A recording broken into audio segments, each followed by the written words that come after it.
And some trees are fatter than others, some are skinny, some tall, some are short, just like people. Just like people. Hello everyone, and welcome again to A Tribute to Mastery. If this is if you're coming back, or if this is your first time, then welcome. Either way, I am the painter, and we are here for today, recreate paintings by Bob Ross. We're doing yet another dark canvas today, and this one here is going to be, I did this with some green and blue as well, and I just mixed them right here on the canvas. And we've already gone ahead and gotten right into it, because first step, we have our usual suspect colors being white, green, blue, red, yellow, and brown. And we are just going in, and we're gonna be we're creating some trees right now. So we're kind of just going at them wherever, however, whyever, whenever, and we're just going at it. And we're just kind of placing these in. They don't have to be exact perfect shapes or anything. That's not really what we want for this. Now we need to very lightly go over this with our bigger brush, and we're just going to use it and drag it down like this. Create some very beautiful things, make some very beautiful things happening. We're not really applying any pressure to this, we're just dragging it down. You do have to be careful with this step because it's very easy to apply too much pressure, and then all of a sudden you've got something that doesn't quite look like how you want it to. It's amazing what a few brush strokes can do to something like this.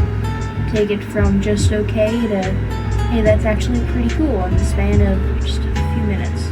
You do gotta be careful though with the direction that you're going with this, because your brush strokes very much tell a story. Like if I had this, but then I did a big thing all across there, it would be painfully obvious what was going on with that. Painfully obvious. And everybody would be able to tell. I'm just going over this again, bringing it down so that we don't have any weird abrupt stops in between it. We also don't want to stop in the middle because then you get weird white spots like the one at the bottom. But I'm sure that by the end we'll be able to turn this whole thing into something awesome. I mean, this isn't even like the whole thing or anything like that. No, it's not going to be some abstract thing with a little bit of white at the top and green at the bottom, and it's like, oh, what is it? No, this is gonna turn into an actual landscape thing. It's what Bob Ross does, or did. May he rest in peace. Born a bit too early born a bit too late to paint along with Bob Ross, but born just in time to recreate his stuff. That's how I think of it. And then next, of course, we're gonna go in with our water that we have here to clean out our brush with, and we're going to get as much as we can out of our brush so that we can start anew.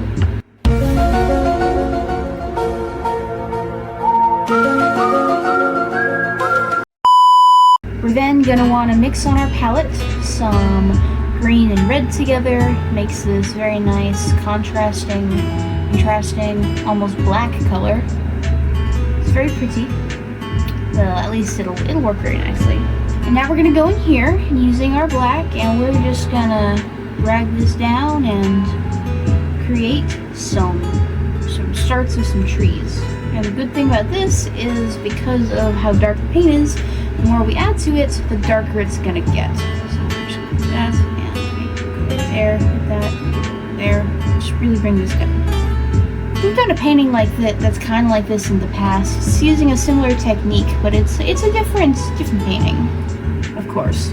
Okay, yes, I did check, and this is not the same painting that we did last time. It's just similar. That would have been silly of me to do a painting we've already done. I'm just glad we didn't do that.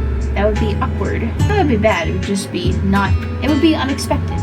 And if it's not looking contrasty enough, you can just add some red to it, and it'll stand out like a sore thumb. Just go back here and just put some taller ones that are going through here. Make it kind of look like they're maybe in the distance a little bit. This is almost spooky. Like, it looks like something you'd see in maybe some sort of D&D setting, like mythical forest, and then you accidentally step into a fairy ring, and all of a sudden you're all of a sudden you will now belong to like the fairy prince or something like that because you gave them your name, not realizing that fairies are mean. Well, not fairies, fae specifically. Fairies are one thing, but fae, when you're talking about fairies as in fae specifically, yeah, that's when it gets tricky. Serious tricksters, if you didn't know. So if a weirdly attractive guy in the woods asks you to give him your name, don't tell it to him. Don't do it that way. If you're gonna tell him your name, at least do it in a way that doesn't technically give them ownership of you. They're a bit like genies in a lot of ways. Like how a lot of times getting any sort of wish from a genie is a bad idea because whatever they do, whatever you ask for, they'll always end up turning it in some bad way. Or it won't turn up bad, but you'll still end up you'll end up driving yourself crazy because you realized, hey, that was an actual honest to God genie wish and I wasted it, and then you end up going crazy and doing some bad stuff, which is not what we want. So it's best to in general avoid genies and any sort of wish granting entity. Just pray. Praying is way less likely to get messed up like that. And as you can see, we're putting in some leaves for our trees here. It'd be weird to have a bunch of naked trees. Would that be a nudist colony? Or a bunch of dead trees? I don't know. It doesn't quite translate one to one. Next, we're gonna go in with a bit of white, and we'll mix it with a bit of red.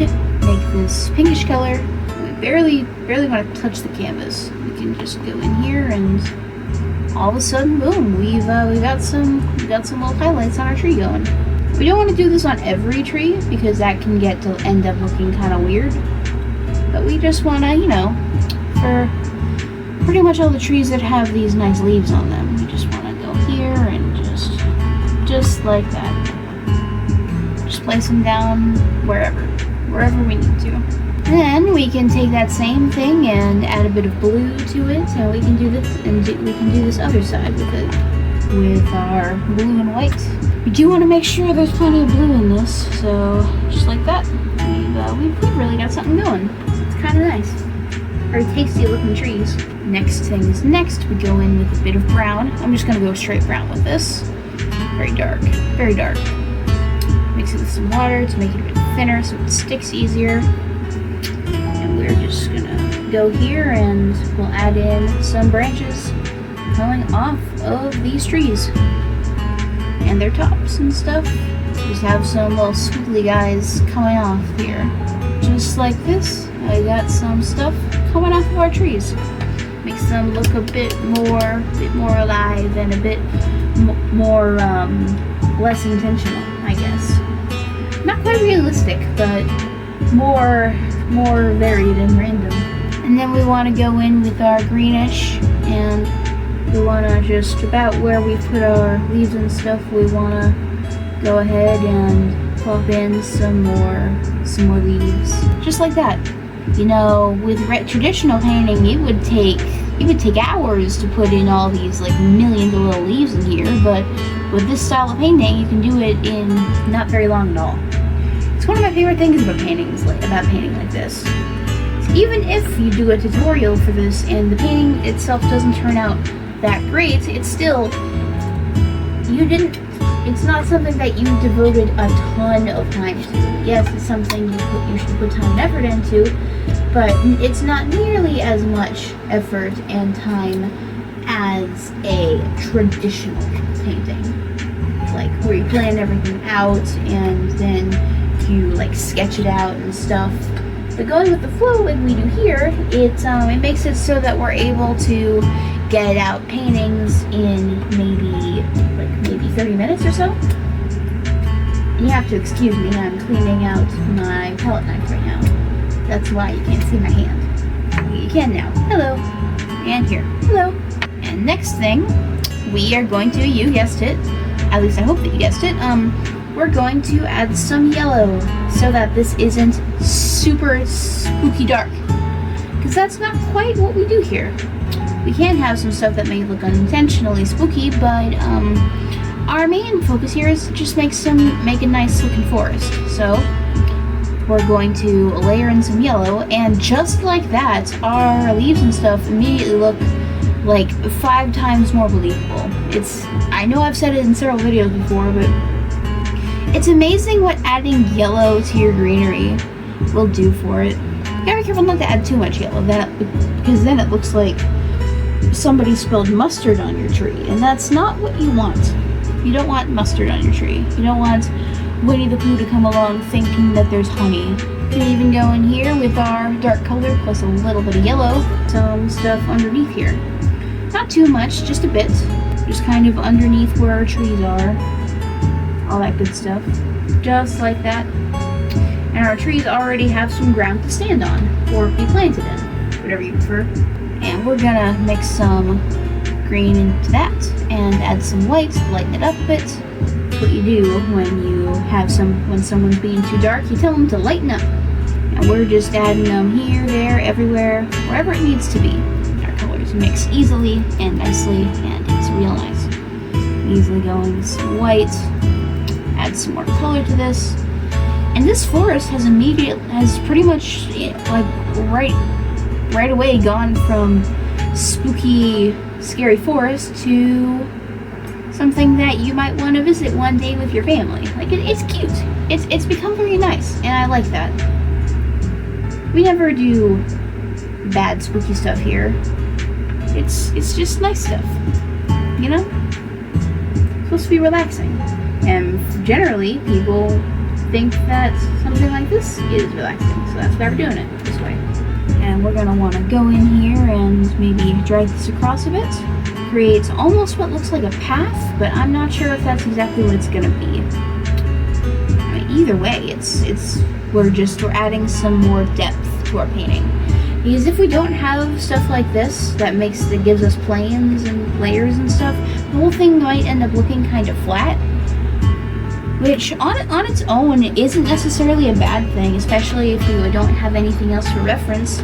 But as soon as you add depth, the whole thing looks about 100 times better. So now we're gonna go in with a bit of our white and blue. And we're just gonna pull this down, and maybe it rains, so there's some puddles. It actually just rained where I live. It rained hard, and I was outside, and there was a big the lightning struck, and it was like one of the first times I've ever seen it where when the lightning struck, it was not that far from where I was. Like it was almost instantaneous between the two, which was pretty spooky, but at least I was on my porch, so I wasn't like in the middle of a field or anything. That would have been dangerous. But no, I'm okay. You know, there's a lot of people that say that they could live easily in the woods on their own with no connection to humanity, but like, I gotta wonder how accurate that assessment is. There's a lot of people that don't really know what is and isn't poisonous or anything like that, which is, it's kind of dark, but it's something that I think about sometimes. A lot of people, they're kind of lucky that, they're very lucky that they don't have to do that. Lucky they don't have to do that. And frankly, so am I. I am not above saying that I don't have the greatest wilderness survival skills, so I'm glad that I have a house and air conditioning and pizza and food and running water and indoor plumbing, all that good stuff. So now, we're gonna go in with some brown and some blue and white. We can go back here and we can start adding maybe a little bit of a bank for where this specific little puddle, where it is, and adding in some color variation. It helps it stand out. But especially blue and white, those add some really good highlights. You can even go in here, add a bit more to our little bank here. You can even go in and add another puddle right here. Turn this into a puddle. Of course, we can mix in bits of white, and we can easily use our palette knife to pull this and create some very specific depth. Sometimes I'll be in the middle of painting and only realize halfway through what I'm doing, and then I have to, and then I keep working, but my hands, they look at what I'm doing and it's like, oh wow, I'm doing that. I don't know, it's almost like an out-of-body thing in a way. Like a weird, like, revelation that, hey, this is, that's my hand working. This is my life. The only one I got. This is how I'm doing it. And usually I end up being happy with how I'm spending my life so far. I only say usually because there have been times in the past, like when I was younger, that I wasn't so happy, but that's pretty much not really a thing anymore. Life is good right now. And I optimistically hope that it can stay that way. This is an interesting world where every brush stroke and palette knife slice can completely change the surrounding area very easily. It's kind of beautiful. And next we can go in with our white and green and stuff and just start layering that in here. Maybe we'll put a little bit in here, a bit, just like that. This is nice. I like it a lot. So now we're going to add some more water so that we can do a few more puddles. We can just go right in here with it. Maybe we'll add one right in here. Basically everywhere we don't want there to be a puddle thing, we can just add in some greenery right in here. Of course, we go in here and we're just using our brown to outline our new little puddle. We haven't done puddles that much in here. This kind of makes me wonder if this is the same area as the painting with the trees back here that we did last time. I wonder if it's like the same area, same place, that sort of thing. Probably not, but you know, that could be cool. You never know with this sort of thing. So now I'm just going in here, covering up everything I don't want to see with the greenery, and hey, that's looking halfway nice. Go in, fill in pretty much all of this area here. We can go in again in a minute and layer in some white, layer in some green and white, brighten it up a bit. Technically the green does have yellow in it. At least that's what I keep telling myself. And just to drive home the fact that this is water, I'm just gonna go in here and add a bit of the water line that we need. We're gonna go in with a bit of blue and the white. We're gonna do the same thing we did with the others, just right in here. Pull this down, do some good with it. This is coming along nicely, I would say. Easily go in here and just layer in some more green and some more white. Next, we're gonna go in with the big tree. I'm gonna make a dark color with that. Mix it in just about all of our colors. Thin it out some. And we can go back here and just drag this big boy in. Drag it right in. This big thick tree. Have it go all the way down this way. Maybe it's a little bit bigger as it goes down. Go in here and on this side and do the same thing we just did.